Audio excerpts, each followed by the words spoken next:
85 दिनों के बाद जब शहाबुद्दीन के बेटे ओसामा साहब जेल से बाहर निकलते हैं तो देखते हैं कि चिराग पासवान का दूत वहां पहुंचा हुआ है। चिराग पासवान का दूत शहाबुद्दीन के बेटे के पास जाता है और पूछता है कि सब खैरियत है ना।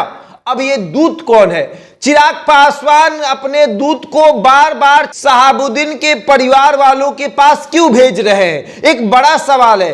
क्या तेजस्वी यादव को तोड़ने के लिए चिराग पासवान एक प्लान बना रहे हैं कि जिस तरीके से MOI समीकरण को लेकर तेजस्वी यादव के पिता ने बिहार पर राज किया, उस MOI समीकरण में से M को तोड़ा जाए। Y भाजपा तोड़ रही है और M चिराग पासवान तोड़ेंगे, और इसीलिए चिराग पासवान ने अपने दूत को सिवान भेजवाया और कहा कि जाइए, शहाबुद्दीन के बेटे ओसामा साहब जेल से बाहर आ रहे हैं, आप वहां जाकर उनसे हालचाल पूछिए और पूछिए कि सब खैरियत है ना, कोई दिक्कत तो नहीं। और तस्वीर आप देखिए किस तरीके से चिराग पासवान के जो दूत है वो ओसामा साहब के पास खड़े रहे।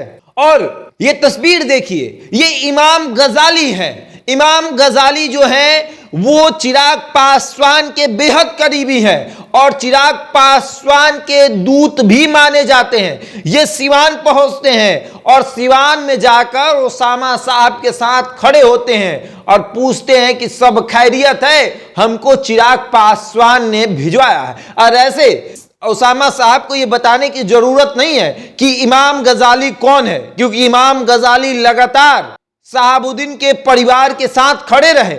आपने देखा किस तरीके से राजद कार्यालय के बाहर उनके द्वारा पोस्टर भी लगवाया गया था शहाबुद्दीन के समर्थन में, और उस पोस्टर को राजद ने हटवा लिया था।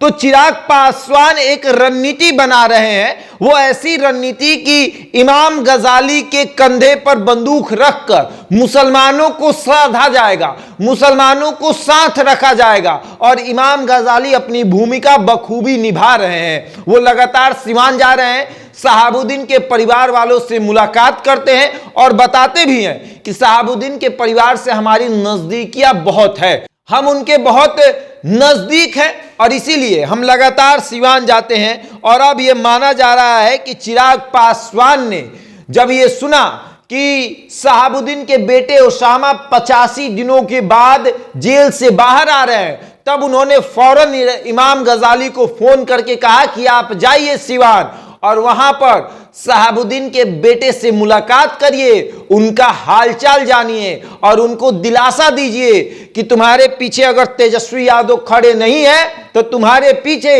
चिराग पासवान खड़े हैं, और चिराग पासवान तब तक खड़े रहेंगे जब तक तुमको न्याय ना मिल जाए। और अब देखिए इमाम गजाली जो है वो सिवान पहुंचते हैं और शहाबुद्दीन के परिवार के साथ मुलाकात करते हैं और दिलासा देते हैं कि जब आपके पीछे कोई नहीं है तब आपके पीछे चिराग पासवान है। बहरहाल इस खबर में इतना ही। बने रहे हमारे साथ और देखते रहे द इंडिया टॉप।